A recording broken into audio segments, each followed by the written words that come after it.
Semua karena anugerah-Mu hari ini ada,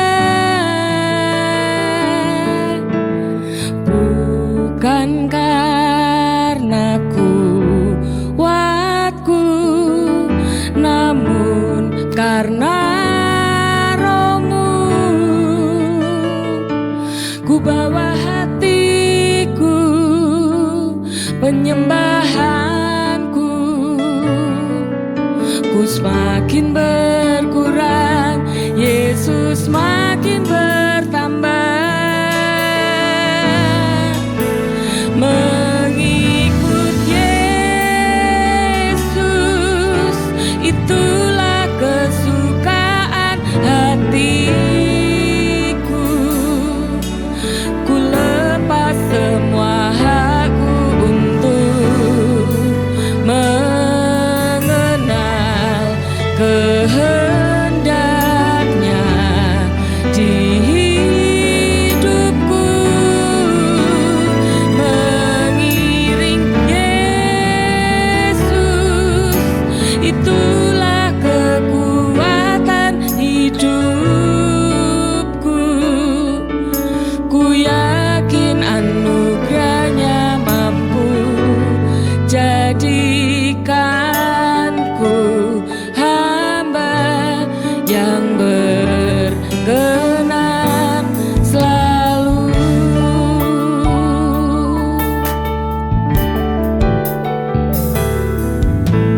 Semua karena anugerah-Mu hari ini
Bibi Lamtera.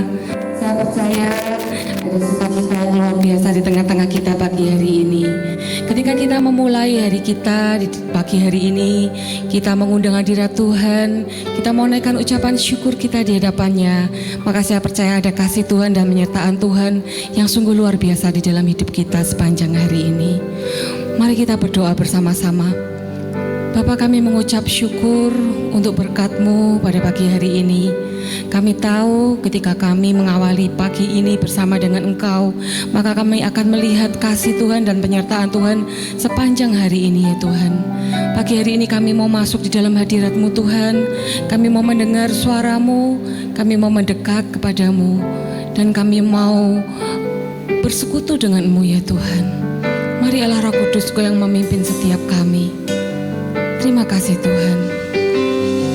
Bila ku buka mataku dan lihat wajah-Mu, ku terkagum. Bila ku lihat hidupku dan karya tangan-Mu, ku tersanjung karena semua yang baik dalam hidupku itulah karya-Mu. Kau beri kesempatan yang baru dan ku ingin mengenal-Mu Tuhan lebih dalam dari semua yang ku kenal. Tiada kasih yang melebihi-Mu. Ku ada untuk menjadi penyembah-Mu.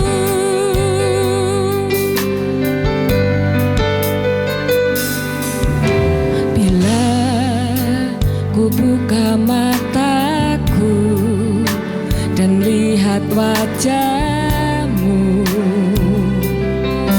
ku terkagum. Bila ku lihat hidupku dan karya tangan-Mu, ku tersanjung karena semua yang baik dalam hidupku itulah karya-Mu. Kau beri kesempatan yang baru dan ku ingin mengenal-Mu Tuhan lebih dalam dari semua yang ku kenal. Tiada kasih yang melebihi-Mu. Ku ada untuk menjadi penyembah-Mu dan ku ingin mengenal-Mu Tuhan lebih dalam dari semua yang ku kenal. Tiada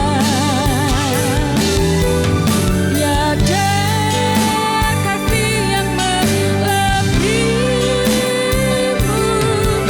Ku ada untuk menjadi penyembah-Mu. Ku ada untuk menjadi penyembah-Mu. Ku ada untuk menjadi penyembah-Mu.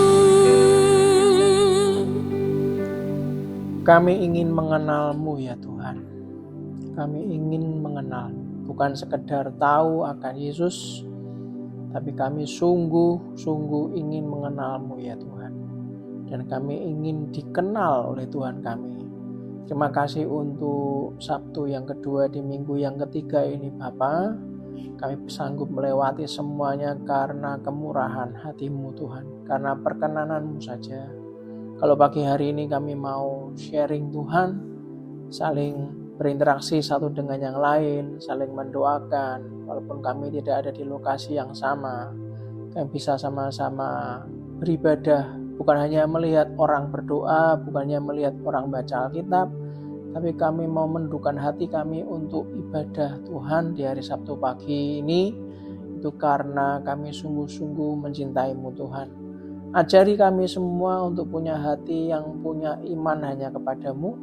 Tidak ada ikatan jiwa kepada siapapun Tuhan yang lain, kecuali hanya kepada Engkau.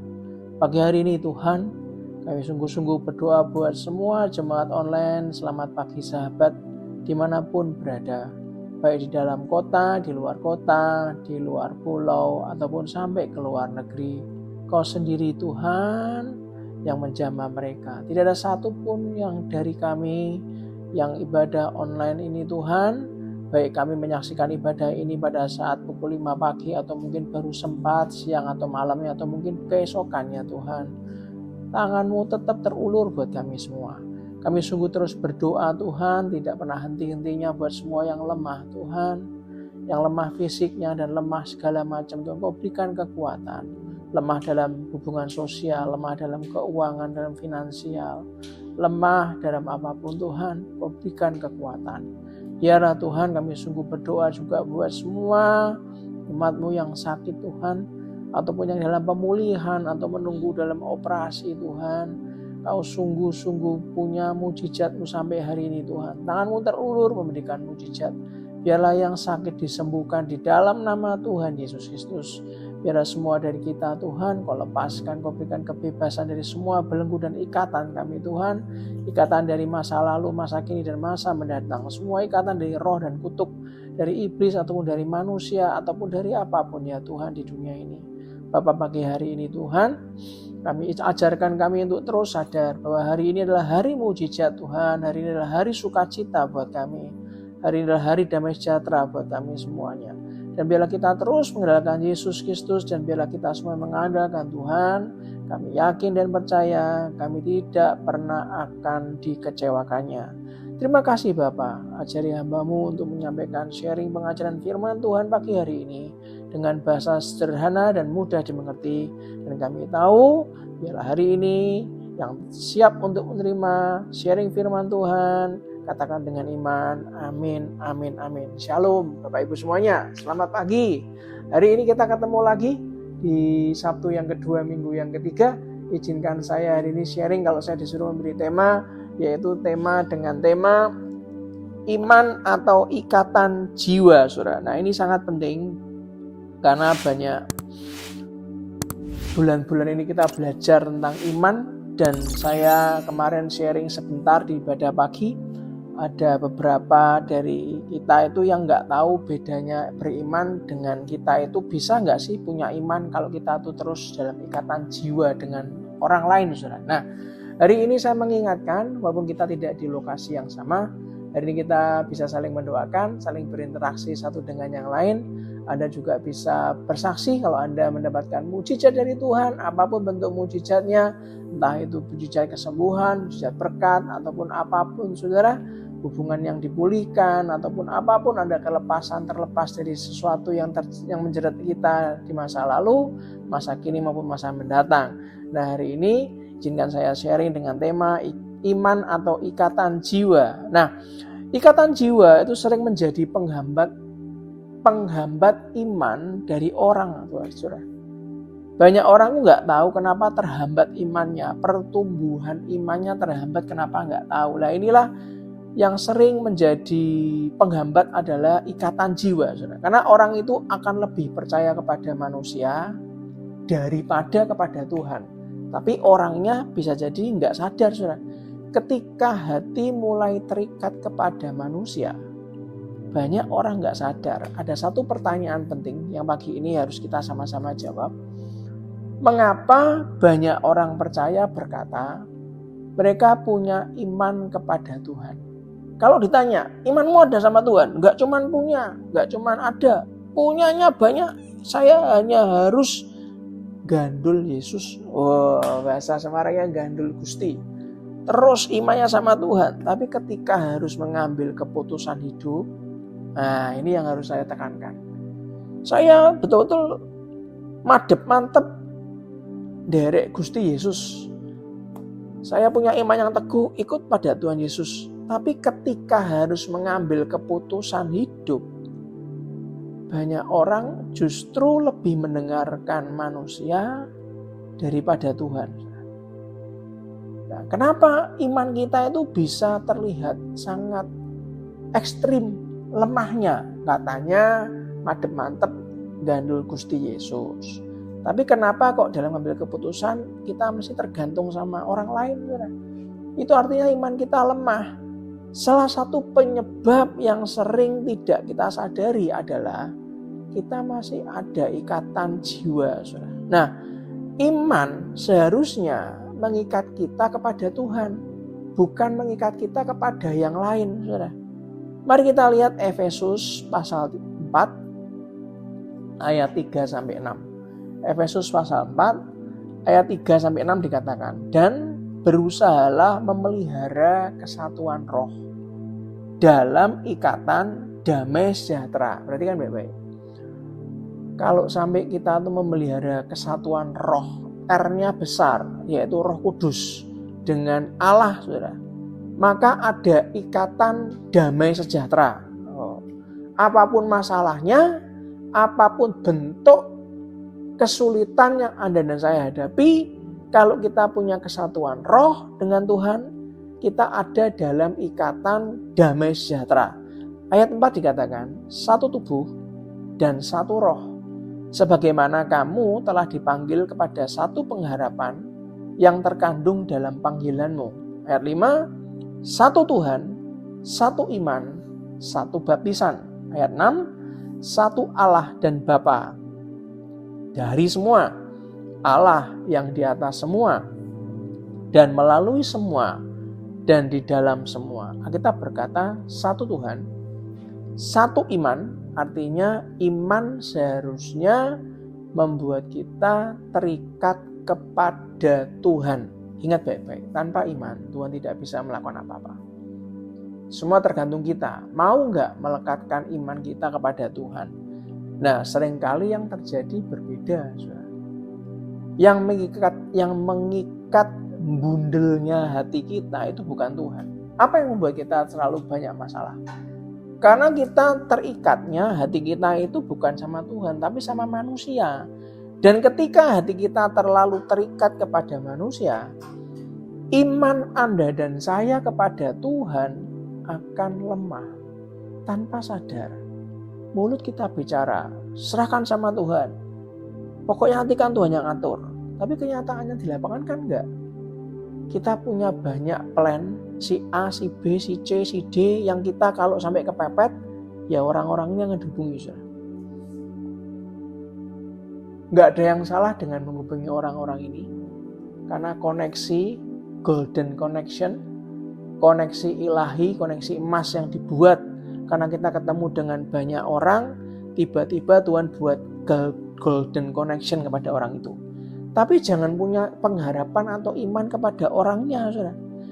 Ikatan jiwa bisa mengalahkan iman Anda sendiri. Ikatan jiwa itu adalah hubungan emosional yang sangat kuat. Nah, hari ini kita akan sama-sama sharing. Begitu kuatnya hubungan emosional sehingga orang itu sulit berkata tidak.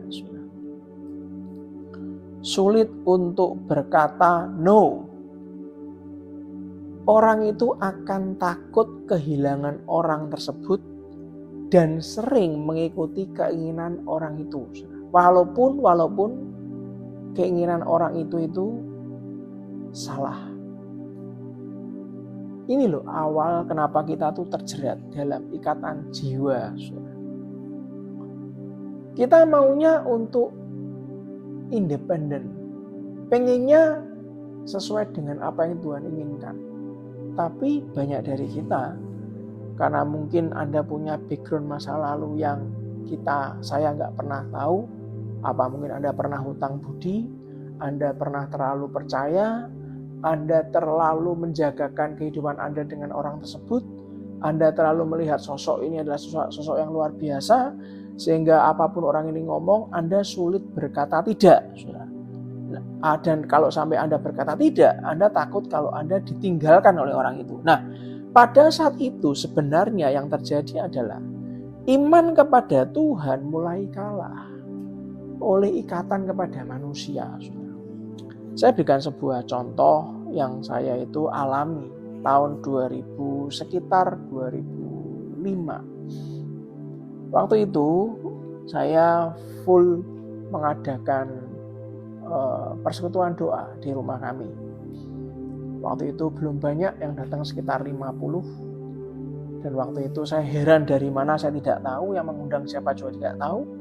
Ini tiba-tiba ada maaf ini cuma kenyataan yang terjadi.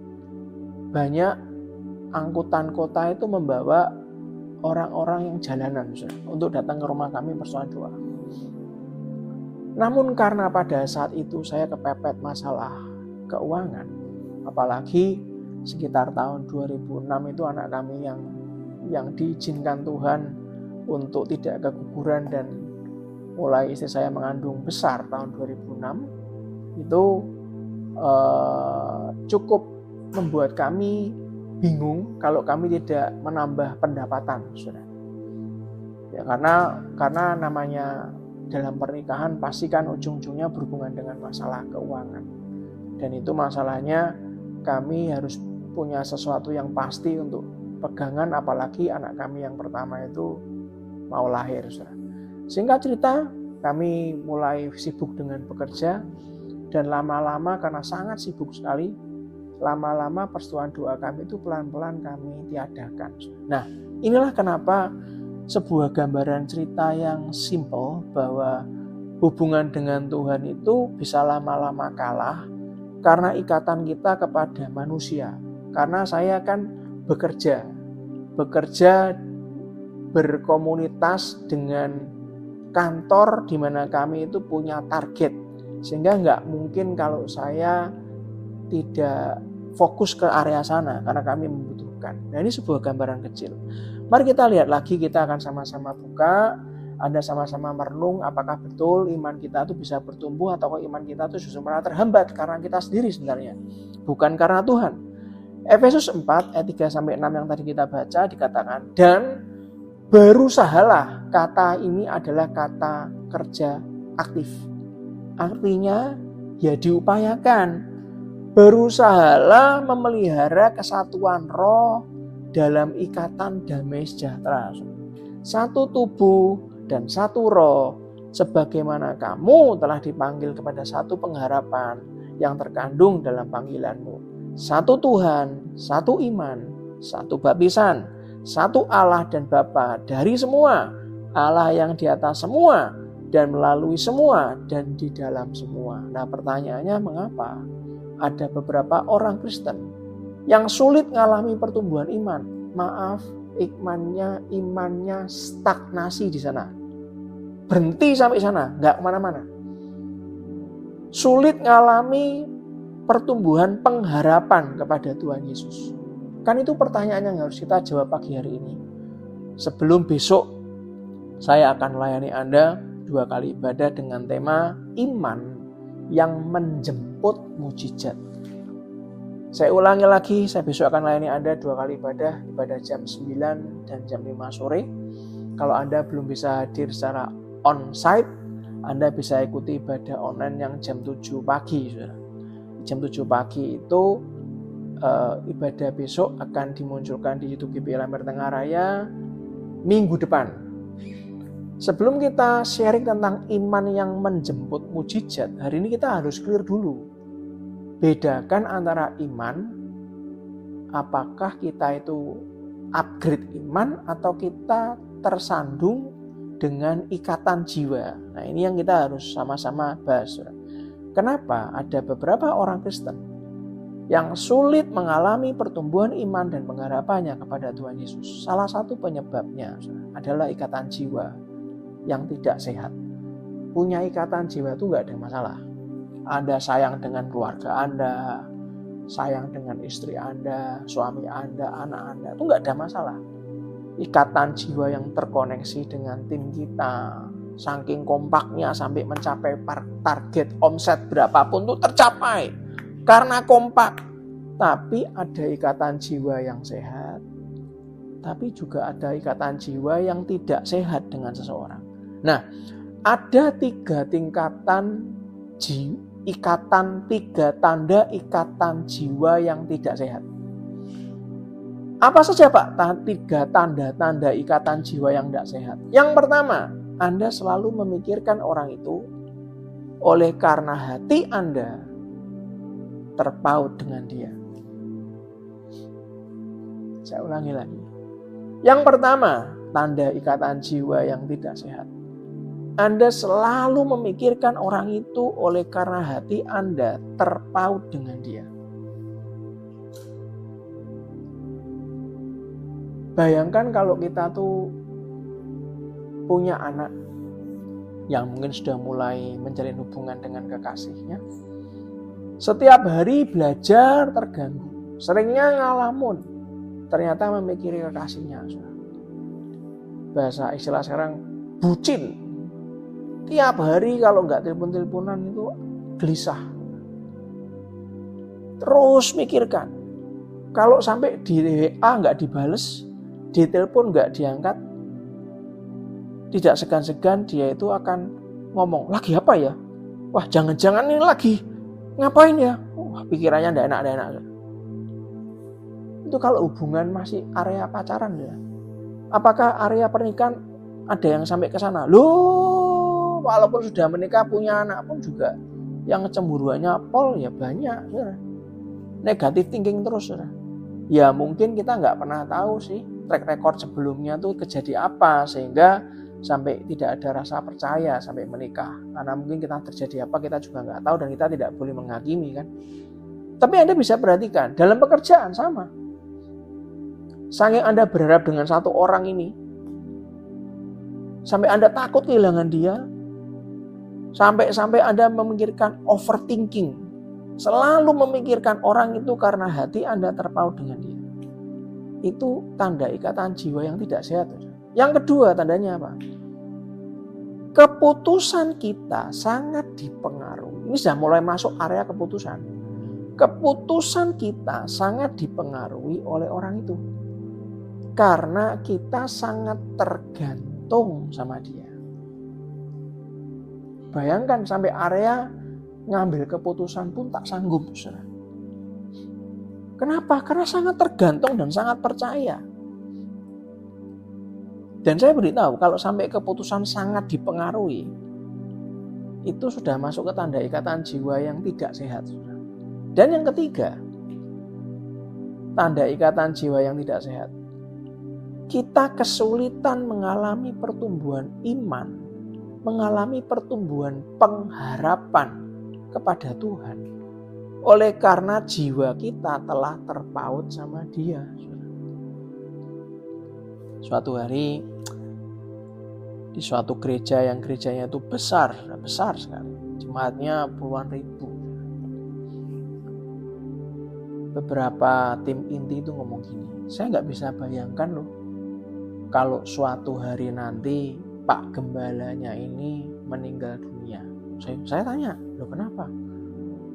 Karena gapnya itu antara Pak Gembala ini, imannya, urapannya dan segala macamnya dibandingkan timnya, itu kayak bumi dan langit.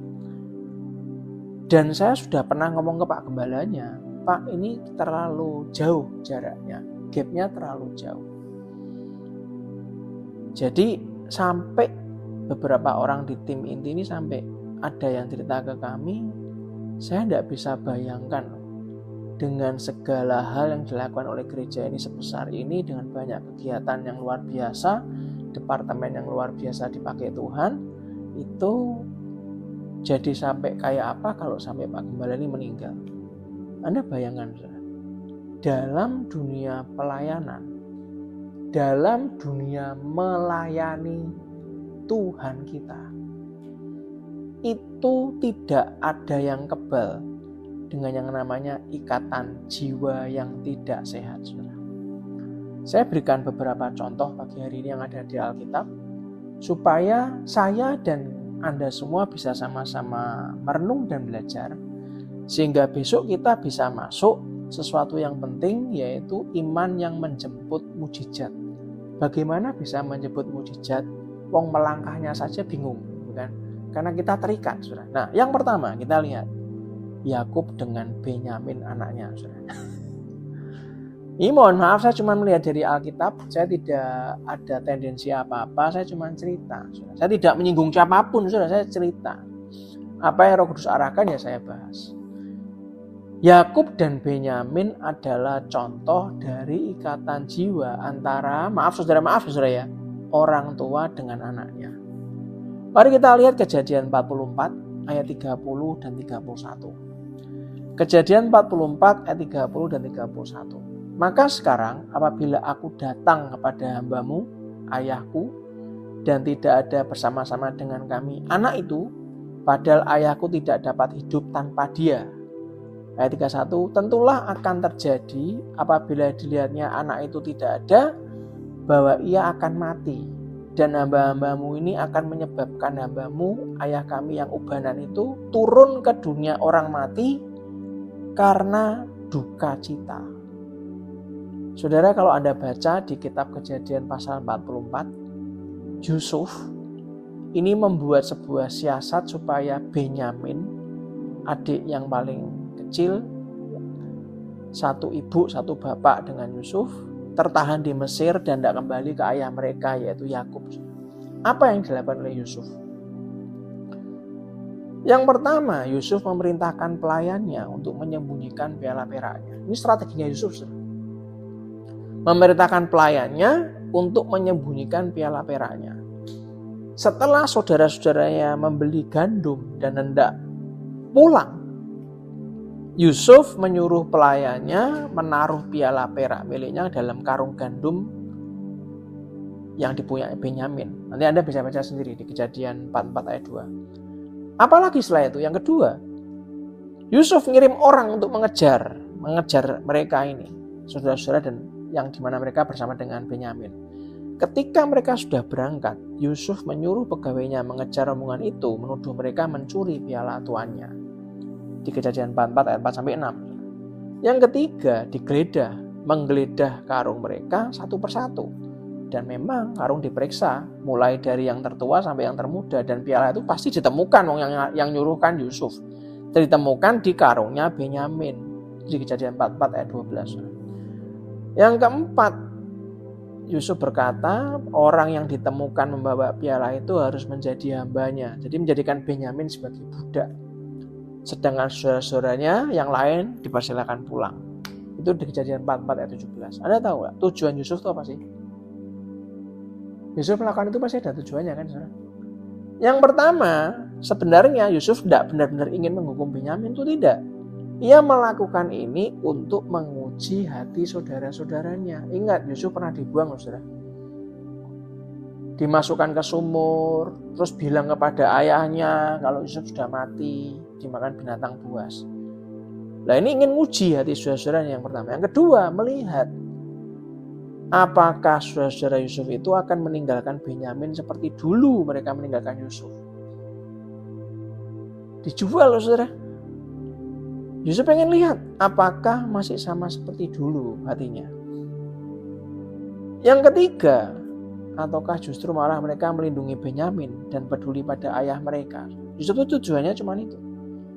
Akhirnya ujian ini membuat Yehuda menawarkan diri menggantikan Benyamin sebagai budak. Kenapa? Karena nggak tega melihat ayah mereka menderita. Karena ayah mereka, Yakub, ada ikatan jiwa dengan anak yang paling kecil ini, Benyamin. Kenapa? Ingat, jangan lupa, Yakub sudah kehilangan Yusuf. Karena dilapori dulu kan Yusuf sudah meninggal. Yang kedua, dia kehilangan istrinya saat melahirkan Benyamin, anak yang terkecil. Istrinya meninggal, saudara. Yang ketiga, hatinya mulai terikat, ikatan jiwa dengan Benyamin. Pada saat Yehuda menawarkan diri untuk menggantikan Benyamin, disinilah Yusuf melihat ada perubahan hati saudara-saudaranya. Ketika Yusuf hilang, Yakub sangat terpukul. Karena kehilangan itu hatinya penggantinya melekatnya ke Benyamin. Ketika Benyamin harus pergi ke Mesir, Yakub sudah sangat takut. Berangkatnya sudah sangat takut, saudara. Kenapa?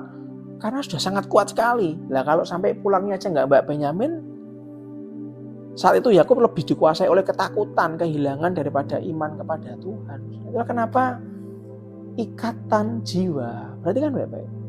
Anda boleh punya iman.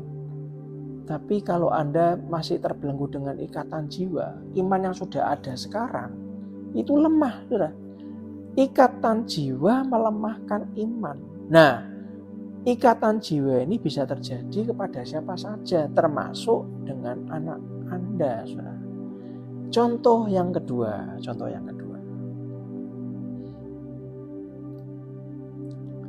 Ingat baik-baik, Tuhan itu mengasihi anak-anak Anda. Betul ya? Kalau Anda berpikir Anda punya kemampuan menjaga anak kita lebih baik dibanding Tuhan, please, hari ini kita sama-sama merenung, pikirkan baik-baik. Penjagaan Tuhan lebih sempurna dibanding penjagaan kita. Nah, sebelum kita masuk poin yang kedua, saya digerakkan untuk sharing ini. Bagaimana kita bisa tahu bahwa kita punya ikatan jiwa yang tidak sehat pada anak-anak kita? Ini yang harus dikelirkan dulu sebelum kita masuk poin kedua. Bagaimana kita bisa tahu bahwa kita punya ikatan jiwa yang tidak sehat sama anak kita? Ketika kita akan merasa sangat berduka, sangat terpukul, sangat kehilangan gairah, kehilangan semangat hidup, seperti halnya Yakub yang tidak bisa hidup tanpa Benyamin. Kalau sampai Anda dan saya merasa tidak lagi dihormati dan dihargai oleh anak-anak kita, jika kalau kita tidak bersama dengan anak-anak kita, Anda tidak lagi menaruh keinginan kita kepada Tuhan, tidak ingin lagi untuk beribadah, Anda tidak ingin banget karena kalau Anda kehilangan anak Anda merasa Anda nothing. Nah, itu tanda-tandanya. Itulah kenapa ketahuilah kalau Anda sudah mulai masuk tahap itu, Anda harus belajar percaya bahwa Tuhanlah sumber bagi keberadaan hidup anak-anak kita. Bukan Anda yang menjadi sumber keberadaan anak-anak kita, bukan. Kita hanya alat yang dipakai Tuhan untuk bawa anak-anak lahir ke dunia. Barusan saya diingatkan tentang bagaimana Musa. Anda masih ingat Musa? Musa itu bersama dengan ayah ibunya cuma 3 bulan. Karena waktu itu akan diancam, akan dibunuh. Musa sampai dibawa di bahasa Semarangnya dikentirkan tuh Pak ya.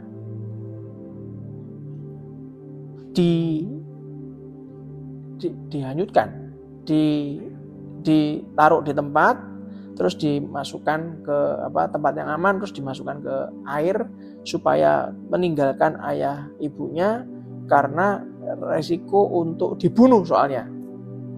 Nah, Anda perhatikan baik-baik. Tiba-tiba Musa ditemukan.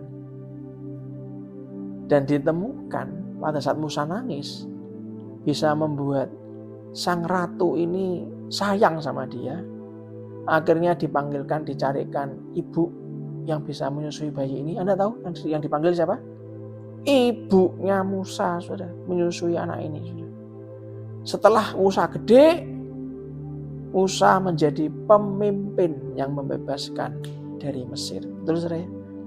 Anda sudah bayangkan, saudara? Cuma 3 bulan bersama ayah ibunya, saudara. Karena diancam untuk dibunuh, saudara. Artinya apa? Kalau ayah ibunya terlalu terikat sampai masuk ke jiwa, malah gak akan terjadi yang terbaik, malah Musa bisa terbunuh. Saudara. Ini artinya Anda harus percaya sekarang, mulai hari ini.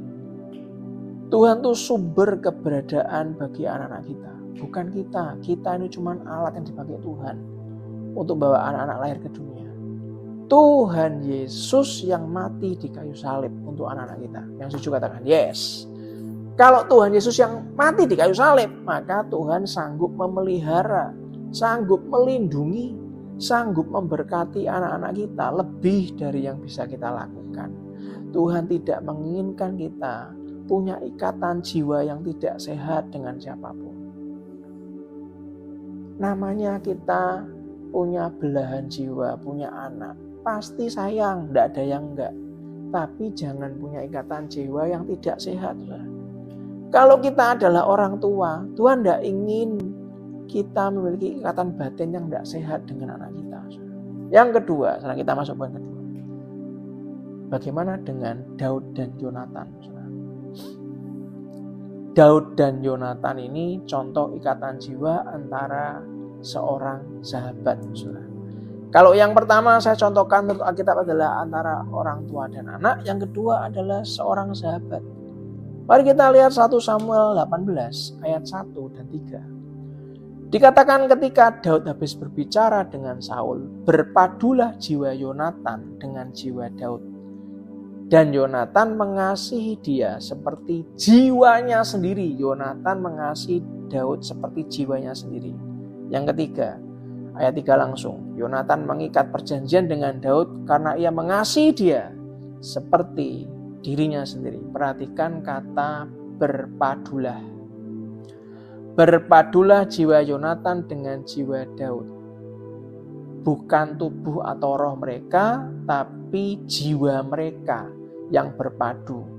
Yonatan mengasihi dia seperti, kata Alkitab, seperti jiwanya sendiri. Di sini bukanlah sekedar hubungan dekat, tetapi jiwa mereka telah berpadu. Saudara, saya cocok kok dengan si X. Saya mengasihi dia. Ingat, bukan ke arah negatif, pria sama pria terus masuk ke area homo, bukan. Wanita sama wanita masuk area lesbi, transgender, bukan. Ini area cocok dan mengasihi, tapi yang ke arah negatif. Kebablasan, punya ikatan jiwa, bisa menyebabkan jiwa kita berpadu dengan salah seorang sahabat kita. Kalau Anda tanya, apakah saya pernah mengalaminya? Oh, pernah. Karena saya kan tidak pernah dapat perhatian orang tua. Sejak saya kelas 3 SD, karena mama saya sakit kanker waktu itu, mama kandung saya. Akhirnya anak kelas 3 SD, orang tuanya pergi berobat terus sampai ke mancanegara. Akhirnya saya tumbuh dengan adik saya yang bedanya lumayan banyak. Saya akhirnya punya sahabat. Bahkan kalau malu belajar, kalau dia pulang ada rasa kehilangan. Pengennya belajar bareng terus. Saudara. Loh pernah saya, saudara. Itulah kenapa saya bisa membawakan, karena memang saya pernah ngalaminya, saudara. Karena cocok. Saya mengasihi dia, berpadu dengan salah seorang sahabat kita. Nah, hari ini saya harus sadarkan, Tuhan mengendaki agar kasih kita yang terdalam itu diberikan hanya kepada Tuhan Yesus. Ini bukan berarti kita nggak boleh memiliki sahabat dekat, bukan. Bukan berarti kita nggak boleh percaya sama sahabat kita, mengasihi sahabat kita, bukan. Tapi Tuhan mengendaki agar jiwa kita tidak terikat dengan sahabat kita. Di mana adanya ikatan jiwa dengan salah seorang sahabat bisa menyebabkan kita nggak bisa bergerak maju, saudara. Kita akan seolah-olah nggak bisa melihat kehidupan tanpa sahabat kita. Kalau perlu kuliah bareng, kalau perlu kos bareng, kalau perlu kerja satu kantor, ngambil jurusan sama. Loh, saya pernah ngalami, begitu jurusannya berbeda ya sudah, saya terkatung-katung, bingung, saudara. Berapa bulan tuh saya bingung. Bagi kuliah jadwalnya berbeda semua. Akhirnya saya disadarkan terlalu terikat. Itulah kenapa ingatlah bahwa para sahabat kita itu tidak akan selamanya bersama dengan kita. Sadari itu. Namanya kehidupan. Tuhan punya planning yang berbeda-beda. Dan kita nggak akan selamanya bersama dengan sahabat kita. Saudara. Mereka bisa datang dan pergi dalam hidup kita karena alasan dan tujuan tertentu. Yang ketiga, saya berikan contoh lah, antara Daud dengan orang Yehuda. Daud dan orang-orang Yehuda itu adalah contoh ikatan jiwa antara seorang pemimpin, perhatikan baik-baik, seorang pemimpin dengan timnya, seorang pemimpin dengan bawahannya. Mari kita lihat 2 Samuel 20 ayat 2. Lalu semua orang Israel itu meninggalkan Daud dan mengikuti Seba bin Bikri. Sedangkan orang-orang Yehuda, perhatikan, tetap berpaut kepada raja mereka, mengikutinya dari sungai Yordan sampai Yerusalem. Perhatikan baik-baik. Orang-orang Yehuda berpaut kepada Daud, raja mereka. Kata berpaut di sini artinya sama dengan istilah suami dan istri menjadi satu daging. Ikatan jiwa bisa timbul antara seorang pemimpin, seorang leader, seorang bos dengan pengikutnya, dengan bawahannya, dengan timnya, dengan stafnya. Mari kita lihat 1 Tawarik 12 ayat 17. 1 Tawarik 12 ayat 17. Lalu keluarlah Daud menyongsong mereka. Berkatalah ia kepada mereka, jika kamu datang padaku dengan maksud damai untuk membantu aku, maka aku rela bersekutu dengan kamu. Tetapi jika untuk menyerahkan aku dengan tipu muslihat kepada lawanku, sedang aku tidak melakukan kelaliman, maka biarlah Allah nenek moyang kita melihat itu dan menghukum kamu. Jadi kan baik-baik. Daud berkata apa?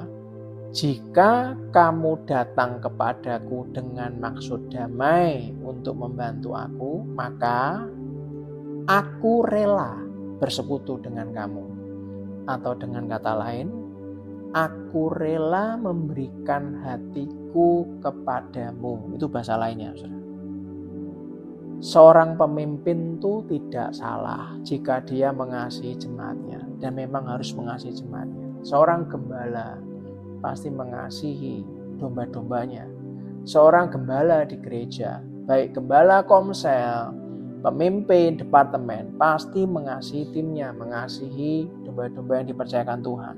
Seperti orang tua mengasihi anak-anaknya, seperti seseorang mengasihi sahabatnya, tapi ada garis batas kewajaran. Disinilah kita yang bisa menentukan yang mana ikatan jiwa yang sehat dan mana ikatan jiwa yang tidak sehat. Nah, ikatan jiwa yang tidak sehat dengan seseorang dapat menyebabkan kita tuh kehilangan sukacita. Saya berikan contoh.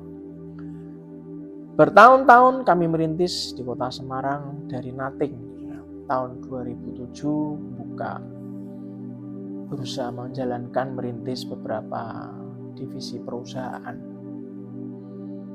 Kami punya tim-tim yang betul-betul bisa diandalkan, dan suatu hari tim kami itu salah jalan dalam pergaulan sehingga dia terpaksa harus keluar karena orang tuanya menyuruh melakukan yang sangat urgent karena sesuatu yang sangat terpaksa harus cepat dilakukan.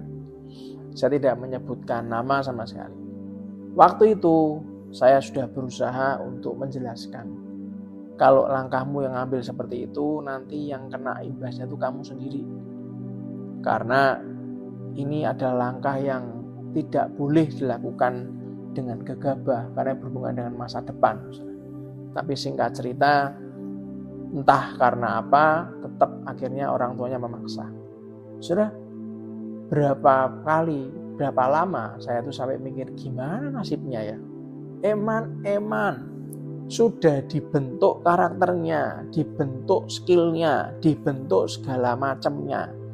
Kok hanya gara-gara salah langkah fatal harus menggunakan jalur yang di luar kendali yang seharusnya. Dan itu menyusahkan dia kemudian hari. Saya bisa tahu itu akan menyusahkan dia. Saya begitu memikirkan nasibnya, saudara. Saya beritahu. Akhirnya kan juga tetap keluar kan. Di sana saya sadar, saya belajar sejak masih muda dulu. Saya mulai banyak belajar. Kalau Anda bertanya, Bapak pernah kehilangan banyak orang? Loh, nggak cuma banyak, karungan. Bagaimana perasaan Bapak setelah Bapak mengasihi orang, dididik, punya kemampuan yang luar biasa, tiba-tiba mereka memutuskan salah jalan dan keluar dari kami, keluar dari tim mereka, mereka meninggalkan pasukan mereka. Saya banyak belajar, saudara. Kalau kita betul-betul mengasihi tim kita sebagai seorang gembala, sebagai seorang pemimpin, kasih mereka apa yang menjadi kemampuan kita, ajarkan. Soal nantinya mereka tidak bersama dengan kita lagi, itu sudah keputusan yang mereka ambil. Kita nggak boleh membuat kehilangan sukacita. Kita nggak boleh kehilangan damai sejahtera. Nggak boleh kehilangan identitas diri kita. Nggak boleh kehilangan pendirian kita, saudara. Oleh gara-gara Anda terlalu mengasihi orang itu, Anda anggap itu sudah sebagai anak sendirilah, nganggap seperti sahabat plek-keteplek lah, pemimpin idola lah, tim idola lah, sampai Anda kehilangan tempat untuk mengasihi Tuhan, untuk semakin dekat dengan Tuhan.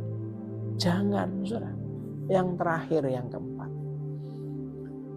Saya belajar dari kasusnya siapa? Ini yang paling penting, ini yang keempat. Ini banyak terjadi di dunia ini, saudara. Siapa, Pak? Sikem dan Dina, saudara. Ini masalah sampai hubungan badan, hubungan intim yang terlarang. Ini biasanya orang sudah kena masalah yang keempat ini fatal. Kejadian 34 ayat 2 dan 3 dikatakan, ketika itu terlihatlah ia, yaitu Dina, oleh Sikem, anak Hemor, orang Hewi, raja negeri itu. Lalu Dina itu dilarikannya dan diperkosanya. Ada hubungan badan, ada hubungan intim yang terlarang. Yang ketiga, tetapi perhatikan baik-baik, terikatlah hatinya kepada Dina, anak Yakub. Ia cinta kepada gadis itu, lalu menenangkan hati gadis itu. Saudara, perhatikan baik-baik. Iblis bisa memakai hubungan seksual yang tidak sehat untuk menumbuhkan ikatan jiwa yang tidak sehat, yang bisa berujung pada kehancuran dan kesedihan, seperti halnya Sikem dan Dina. Kalau Anda punya dosa seksual di masa lalu, Anda melakukan hubungan seksual yang seharusnya belum waktunya, Anda pasti akan terikat. Dan itu akan berat, saudara. Untuk melepaskan ikatan itu berat. Karena Anda sudah menjadikan satu tubuh, satu roh, satu jiwa. Padahal Anda sadar, Tuhan telah merancang hubungan seksual suami istri untuk menghasilkan ikatan jiwa yang sehat. Tapi karena Anda melakukannya terlalu dini, tidak dalam urusan koridor pernikahan yang suci, maka Anda akan menghasilkan ikatan jiwa yang tidak sehat. Berapa banyak saya menerima masukan, cerita, sampai parah, saudara. Parah sekali. Ada yang mau bunuh diri, nyayat-nyayat tangannya dengan cutter, mau minum baygon. Hanya gara-gara saya tanya, kamu sudah melakukan hubungan seksual? Akhirnya berkata apa? Iya, selalu yang ikatannya terdalam sampai menggurat, itu karena itu, saudara. Ada banyak orang berpikir bahwa hanya roh yang penting bagi Tuhan. Tapi sesungguhnya tubuh dan jiwa kita pun, saya ulangi lagi, tubuh dan jiwa kita pun sangat berharga di hadapan Tuhan. Dan kenyataannya Tuhan sangat mengingatkan bahwa Tuhan sangat menginginkan segenap jiwa kita. Gak cuma roh yang penting bagi Tuhan. Tuhan sangat menginginkan segenap jiwa kita. Kenapa ada beberapa contoh hari ini yang saya bahas. Semoga pagi hari ini di Sabtu ketiga minggu kedua Anda melihat bagaimana hubungan orang tua dengan anak. Anda juga sudah melihat secara Alkitab contoh dengan sahabat, contoh dengan pemimpin rohani atau atasanmu, dengan gembala, dengan tim leader, dengan bawahan, dengan domba-domba, dengan tim, dengan staf, pegawaimu. Contoh yang keempat dengan pasangan, dengan kekasih mungkin. Ingat baik-baik, ketika seseorang terikat secara emosional kepada orang lain, seringnya akan terjadi hal seperti ini. Yang pertama, ingat baik-baik, lebih takut mengecewakan manusia daripada mengecewakan Tuhan. Itu tanda-tanda indikator secara emosional kepada orang lain. Kalau Anda sudah mulai masuk area nggak sehat, Anda lebih takut mengecewakan manusia daripada Tuhan. Yang kedua, lebih mengikuti keinginan manusia daripada firman Tuhan. Yang ketiga, lebih percaya manusia daripada percaya Tuhan. Itulah kenapa iman sejati itu membebaskan. Ingat, Tuhan menginginkan segenap jiwa kita. Iman yang benar justru membuat kita bebas secara rohani. Itu iman yang benar.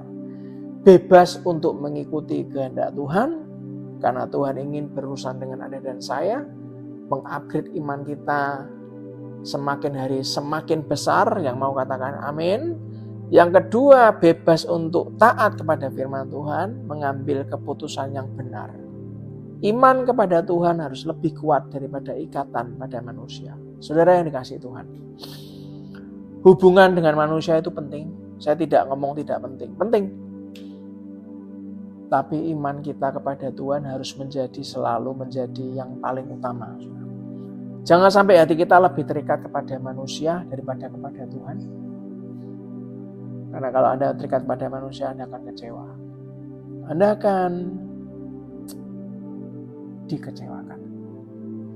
Anda akan down suatu hari nanti. Jangan harapkan manusia. Karena ketika iman kita kuat kepada Tuhan, semakin hari semakin kuat. Besok kita akan sharing iman yang menjemput mujizat.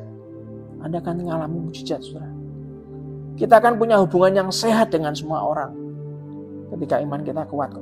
Nah, iman kita nggak kuat, Anda punya menjalin hubungan dengan orang lain. Wah, belum ayai, saudara. Anda akan gampang punya ikatan jiwa dengan orang lain. Matius 22 ayat 37 ngomong apa? Matius 22 ayat 37 ngomong apa? Jawab Yesus kepadanya, kasihilah Tuhan Allahmu dengan segenap hatimu, dan dengan segenap jiwamu, dan dengan segenap akal budimu. Perhatikan kata segenap jiwa. Tuhan tidak ingin ada sedikit pun bagian dari jiwa ini yang diberikan kepada orang lain. Entah Anda kepada anak, kepada sahabat, pemimpin, kekasih, atau pasangan kita. Apabila Anda punya ikatan jiwa dengan seseorang, maka Anda sesungguhnya tidak dapat mengasihi Tuhan dengan segenap jiwa kita. Tuhan ingin kita mengasihi Dia dengan segenap jiwa kita, saudara. Ayat terakhir, Efesus 4, ayat 3-6. Maaf, 3 ayat terakhir, saudara. Efesus 4, ayat 3-6, dikatakan, dan berusahalah memelihara kesatuan roh dalam ikatan damai sejahtera, satu tubuh dan satu roh, sebagaimana kamu telah dipanggil kepada satu pengharapan yang terkandung dalam panggilanmu, satu Tuhan, satu iman, satu baptisan, satu Allah dan Bapa dari semua, Allah yang di atas semua, dan melalui semua, dan di dalam semua. Tuhan menghendaki kita mengasihi orang tua kita, mengasihi orang tua kita, our parents, mengasihi anak kita, suami kita, istri kita, sahabat kita, kekasih kita, bos kita, pemimpin kita, gembala kita. Tuhan ingin menghendaki kita mengasihi mereka. Tapi hal itu karena Anda mengasihi Tuhan. Jadi Anda mengasihi anak Anda mengasihi suami Anda, mengasihi istri Anda, mengasihi sahabat Anda, mengasihi kekasih Anda, mengasihi bos, pemimpin kita karena kita mengasihi Tuhan dengan segenap hati dan jiwa, dengan segenap akal budi. Anda mengasihi mereka karena kasih Kristus. Mazmur 7 ayat 3, supaya jangan mereka seperti singa menerkam aku dan menyeret aku dengan tidak ada yang melepaskan. Mazmur 23 ayat 3, ia menyegarkan jiwaku, ia menuntut aku di jalan yang benar oleh karena namanya. Saudara, Tuhan tidak melarang kita ngasih manusia. Sekali lagi saya di bagian akhir, sebelum kita akhiri, saya mengingatkan Tuhan tidak melarang kita mengasihi manusia. Tuhan tidak ingin hati kita terikat lebih kuat kepada manusia daripada kepadanya. Kasih pada manusia itu penting, tapi iman kepada Tuhan harus selalu menjadi yang utama. Karena ketika iman kita itu benar, kita akan punya hubungan yang sehat dengan semua orang. Itulah kenapa kalau Anda bersama dengan keluargamu, pegang tangan mereka. Terangkan baik-baik. Ajak duduk mendengarkan YouTube GPI Lambert Tengah Raya Selamat Pagi Sahabat Pagi ini.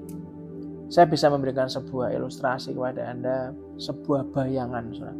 Bayangkan seorang anak kecil sedang berjalan bersama ayahnya. Ada dua cara berjalan. Yang pertama, anak itu memegang tangan ayahnya. Dipegang tangan dedinya, dipegang. Tapi jika anak itu melihat sesuatu yang menarik, anak itu bisa melepaskan pegangan itu.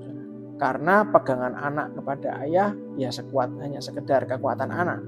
Kalau ada yang menarik, diiming-imingi mainan, ada sesuatu yang membuat dia ingin menghampiri, tangan ayahnya pasti dilepas. Betul ya? Sama-sama pegangan tangan. Tapi ada yang kedua. Jangan lupa ada yang kedua. Ayahnya yang memegang tangan anak itu. Berarti kan baik-baik. Kalau ayahnya memegang tangan anak itu, berarti pegangan itu jauh lebih kuat. Saudara, sahabat yang dikasihi Tuhan, iman kita seharusnya seperti itu. Bukan kita yang hanya sesekali memegang tangan Tuhan, tapi kita membiarkan Tuhan yang memegang hidup kita. Ketika Tuhan memegang hidup Anda dan saya, kita tidak akan mudah terikat kepada hal yang salah, saudara. Kalau Anda mendapati jiwa Anda mengalami ikatan jiwa dan terluka, ada 4 langkah iman yang bisa memulihkan kita pagi hari ini. Kalau Anda berkata, itu saya Pak orangnya, saya sudah terlanjur terikat. Ada 4 langkah iman yang kita praktekkan mulai hari ini, supaya jiwa Anda pulih. Saudara. Yang pertama, kita harus merendahkan diri, bertobat dari hubungan ikatan jiwa yang tidak sehat, dan berdoa kepada Tuhan. Saudara. Merendahkan diri, minta sama Tuhan. Yang kedua, Anda harus melepaskan diri dari segala ikatan jiwa yang tidak sehat. Anda harus berusaha melepaskan diri dari segala ikatan jiwa yang tidak sehat. Dan yang ketiga, Anda harus menyingkirkan sesuatu, atau menyingkirkan seseorang, atau menyingkirkan peristiwa yang menyebabkan terjadinya ikatan jiwa yang tidak sehat. Contoh. Kalau Anda punya foto-foto, karena saya pernah mengalami ikatan-ikatan yang seperti itu, saudara. Orangnya begitu mengecewakan saya, sampai dalam saya terluka. Saya diberikan sebuah masukan oleh tim komsel saya. Buang fotonya, bakar. Jangan pernah kamu ingat-ingat lagi. Entah itu adalah orang tua kandung kita, Anda terlalu sayang sama dia. Bahkan saya pernah ngalami, saudara, jemaat itu sampai tiap hari dekem di kamar terus. Masa duka terus. Saya tanya, sampai kapan kamu mau berduka terus? Berapa kali dalam 1 bulan kamu ke kuburannya? Seminggu bisa 2-3 kali. Di kamarnya ada fotonya. Ada Pak, saya pegang, bahkan sebelum tidur saya peluk. Waduh, ya kapan selesainya, saudara? itu diminggirkan, disingkirkan. Jangan diingat-ingat memori-memori yang membuat kita terlalu terikat. Dan yang keempat, yang terakhir, Anda harus menerima pemulihan jiwa yang dari Tuhan. Pagi hari ini, izinkan untuk Tuhan mengambil alih semua ikatan-ikatan yang gak perlu. Izinkan Tuhan bekerja untuk mengupgrade iman kita. Dan pagi hari ini di bulan Maret, Sabtu yang kedua, Minggu yang ketiga, kita belajar bahwa sesuatu yang menghambat itu salah satunya adalah ikatan jiwa. Mari kita nyanyikan satu pujian sebelum kita akhiri. Selamat pagi sahabat pagi ini.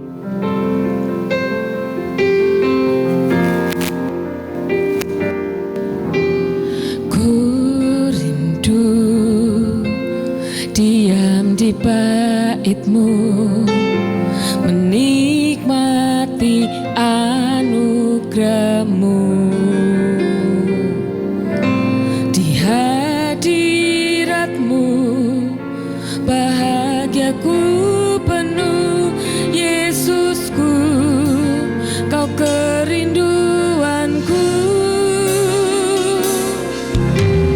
Ku rindu diam di bait-Mu, menikmati anugerah-Mu. Di hadirat-Mu bahagiaku penuh, Yesusku, Kau kerinduanku. Menyembah-Mu Tuhan dan Rajaku, memuji-Mu Yesus kekasih jiwaku, mengikuti-Mu seumur hidupku. Di hadirat-Mu bahagiaku penuh. Menyembah-Mu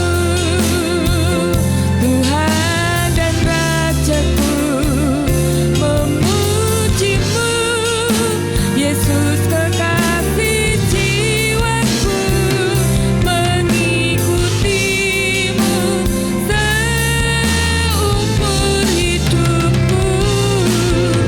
Di hadirat-Mu bahagiaku penuh. Di hadirat-Mu bahagiaku penuh. Di hadirat-Mu bahagiaku penuh.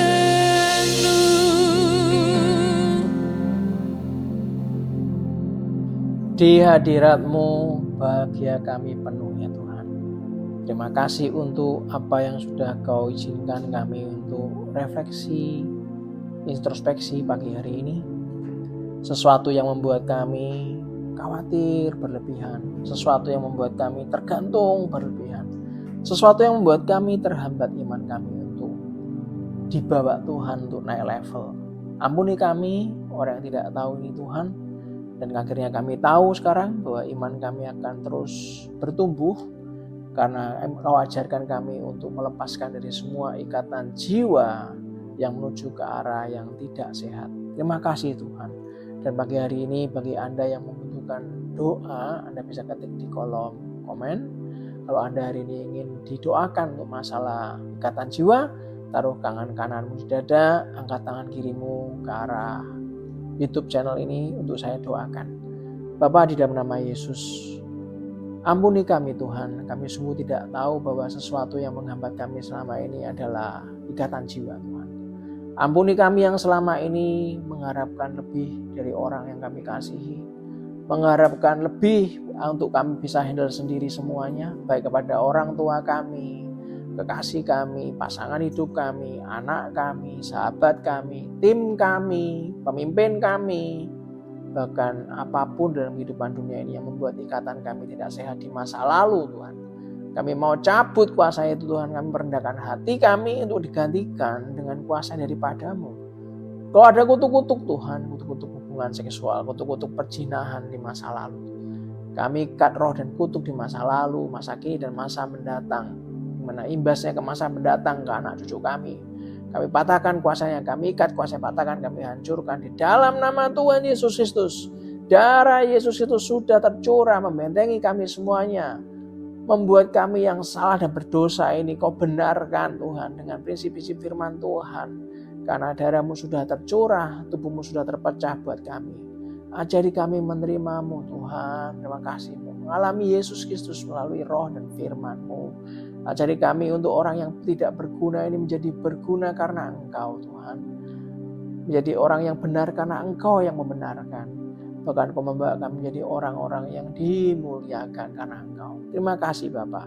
Dan sebelum selesai, mari kita angkat kedua tangan kita dan aminkan doa berkat ini. Tuhan berkati Engkau dan melindungi Engkau. Tuhan menyinari Engkau dengan wajahnya dan memberi Engkau kasih karunia. Tuhan menghadapkan wajahnya kepadamu dan memberi Engkau damai sejahtera. Dengan kepaknya Ia akan menudungi Engkau. Di bawah sayapnya Engkau akan berlindung. Kesetiaannya ialah perisai dan pagar tembok. Engkau tidak usah takut terhadap kedahsyatan malam, terhadap panah yang terbang di waktu siang, terhadap penyakit sampar yang berjalan dalam gelap, terhadap penyakit menular yang mengamuk di waktu petang. Walau 1.000 orang rebah di sisimu dan 10.000 di sebelah kananmu, tapi itu tidak akan menimpamu dalam nama Tuhan Yesus Kristus. Diberkatilah rumah tanggamu, diberkatilah keluargamu, diberkatilah kesehatanmu, diberkatilah usahamu, diberkatilah pekerjaanmu, diberkatilah studimu, diberkati dan dijawab segala pergumulanmu. Diberkatilah setiap langkahmu, kemana kita keluar dan masuk, pergi dan pulang mendapatkan perlindungan dari Allah yang Maha Tinggi. Ialah berkat dari Allah Bapa, Putra dan Roh Kudus menyertai kita semuanya dari hari ini sampai Tuhan Yesus datang kedua kali. Terima kasih Bapa, dan kita semua yang percaya, yang dibentuk Tuhan diberikan ikatan yang dari Tuhan yang sempurna dan dilepaskan dari ikatan jiwa yang tidak sehat, yang dicintai, disembuhkan dan diberkati, katakan dengan iman.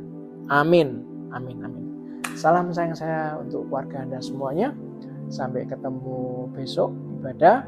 Dan ingat baik-baik, dimanapun Anda berada, kalau Anda melihat teman saya mengalami ikatan tidak sehat, tetangga saya mengalami ikatan yang sangat tidak sehat, sampai terpuruk, mereka terus hidup dalam keterpurukan karena ikatan jiwa tidak sehat, Anda bisa sharekan, Anda dampingi saat mendengarkan YouTube channel ini, Anda doakan mereka. Karena itu adalah kuasa-kuasa yang tidak patut untuk ada. Izinkan mereka mengenal kasih Tuhan lewat perbuatan Anda dan saya. Terima kasih untuk semuanya. Biarlah semua orang yang setiap hari merenungkan firman Tuhan dan melakukannya, sampai kapanpun Anda akan disebut sebagai orang-orang berbahagia, damai sejahtera dan bersukacita. God bless you.